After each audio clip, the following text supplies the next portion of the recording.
bu sabab bahtiş ona, bu sabab ummat micadu. Tahtan bu sabab bahsun цага яхтахиет койнайган. Полный можваш, оккул яхкы, можваши, серьезный бетваши. Вау, ши, бусабнах, бусабнах, вообще бусабнах, бас, так термина вообще несуществующий, он дук это ичтек. Таджима отсума уайляши, ши, мозги шмет, باش تسيوغت إيش عادة عربي سنة يومشتي عادي شيء ده تو هموز دعيه إيش بلاجيني ما يتيجا وتعاج يجو تشاوغا ويروات عيسى تيجا شاي بورو تو وين زكي شيء بيمات هموز كين زكي يولوش بيمات سيراتو شاي غيل ولا ياش دينشر إير ولا ميجادون يوشو ولا ميجادون شو يرجعون توب دي chane geç de boy bu sablatın de haydin çür eroş yok çu oş hay öyle yaşın diye da moz kalleteri işe dol hum guru mozgu öyle diyor madar dektiç çünkü iştum dersa.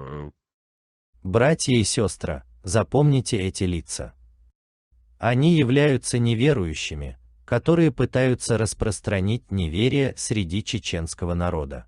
Они прикрываются ичкерийской идеологией и несут доселе неслыханный среди чеченского народа бред. Посмотрите, как с откровенным пренебрежением и издевательски они относятся к религии Аллаха.